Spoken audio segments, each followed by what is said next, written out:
64 गुणवंत विद्यार्थ्यांचा सत्कार मुस्लिम समाज विकास समितीचा उपक्रम आरबी आष्टी कारंजा मुस्लिम समाज विकास समितीच्या वतीने इयत्ता 10वी आणि 12वीतील गुणवंत विद्यार्थ्यांचा सत्कार करण्यात आला आहे। यात भविष्यात काय केले पाहिजे याबाबतचे करिअर मार्गदर्शन देखील करण्यात आले आहे।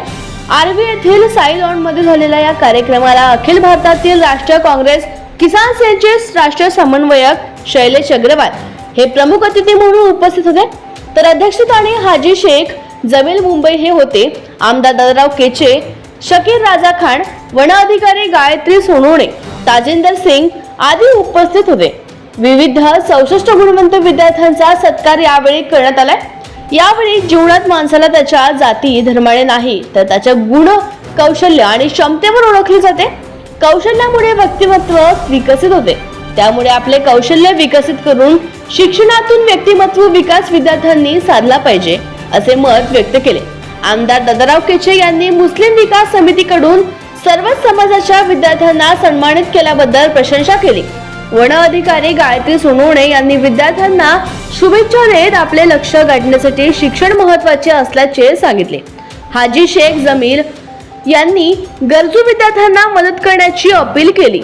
कार्यक्रमात वकील खान, अब्दुल कदीर सौदागर, हाजी अब्दुल बशीर, सय्यद इसरार अहमद, उस्मान बेग, नदीम खान, अता खान, अनीस खान नवाब आदी उपस्थित होते।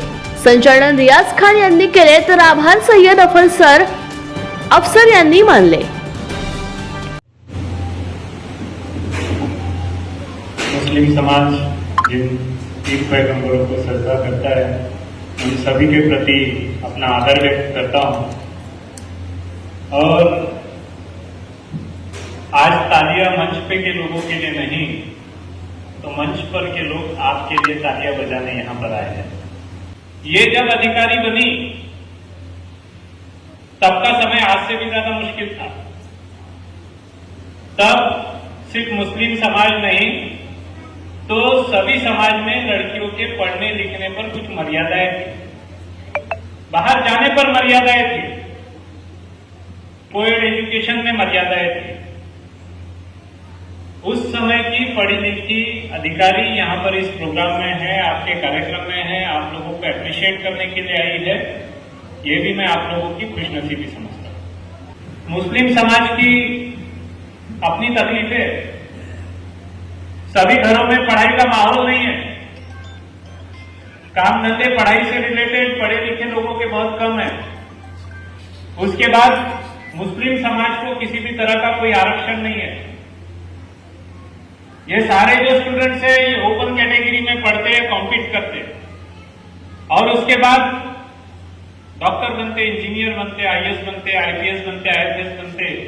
मैं मुस्लिम समाज के काफी लोगों को जानता हूं और उनसे नजदीकी भी है।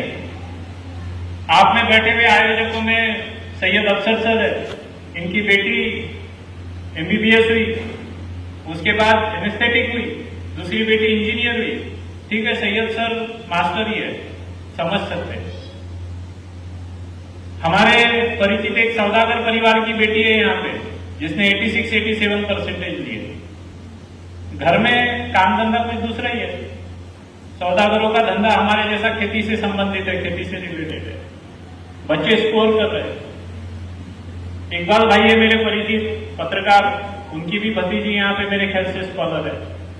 ये बच्चे जो पढ़ रहे हैं विपरीत परिस्थितियों में पढ़ रहे हैं, पर मैं यहाँ माँ बाप को कहना चाहूंगा कि इनकी हौसला अफजाई आपके हाथ में है। अभी आपने देखा सोनोने मैडम का जब यहाँ पे नाम लिया गया तो इनके माँ बाप का नाम रोशन हुआ, पति का सरनेम नहीं लिया गया। सरकार भी जब सेवा में इन लड़कियों को लेती है तो माँ बाप का नाम कायम रखती है।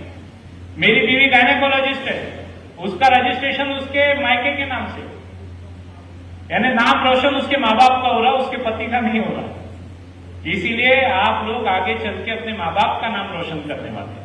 तो माँ बाप की भी बराबरी की जिम्मेदारी है, माँ बाप की भी बराबरी की जिम्मेदारी है। हम अपने बच्चों को, मैंने कई मुस्लिम फैमिलीज को कहते हुए देखा है, बच्चे को एमबीबीएस करना है, बच्ची को एमबीबीएस करना है। माँ बाप कहते बेटा ये अपनी औकात का नहीं है, अपनी हिम्मत का नहीं है, ये अपने बस का नहीं है। अरे बस का क्या नहीं है, अभी दादाराव जी यहाँ नहीं है। वो आदमी अगर 25 साल पहले सोचता था बस का नहीं है तो आज आमदार ही नहीं रहता था। सब तरफ हमारे कांग्रेस का बोलबाला था। वो भाजपा का दुपट्टा लेने में भी लोगों को शर्म आती थी, ऐसी परिस्थिति थी। ऐसी परिस्थिति में वो आदमी आमदार बना। कंसिस्टेंसी, सातत्य, निरंतरता, ये सबसे जरूरी चीज आपकी पढ़ाई में भी है।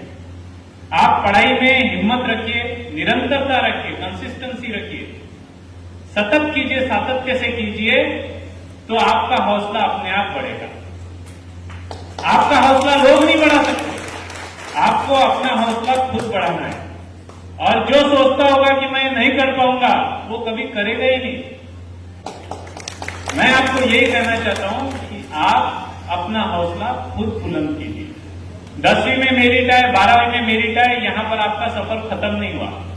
असली सफर तो अब शुरू हुआ है, क्योंकि भारत देश की जो शिक्षा प्रणाली है, वो शिक्षा प्रणाली गधे और घोड़े की रेस लगाने वाली है।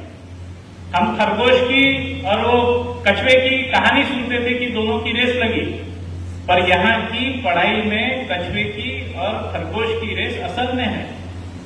एक बच्चा इंग्लिश मीडियम से पढ़ के आया, सीबीएसई आईसीएसई से पढ़ा, दूसरा बच्चा जिला परिषद से पढ़ा, तीसरा उर्दू स्कूल से पढ़ा। और जब आप एमपीएससी यूपीएससी के लिए जाएंगे, जब आप नीट के लिए जाएंगे, जेईई के लिए जाएंगे, जिस किसी भी एग्जाम के लिए जाएंगे, तो आपको सिलेबस एक रहने वाला है। तब आपका सिलेबस आईसीएसई का, सीबीएसई का, जो अलग अलग सिलेबस से आप पढ़े, वो सिलेबस नहीं है। आपका सिलेबस एक रहने वाला है। यानी आप किस बैकग्राउंड से आए, क्या पढ़े, किस गांव से आए, किन परिस्थितियों में पढ़े,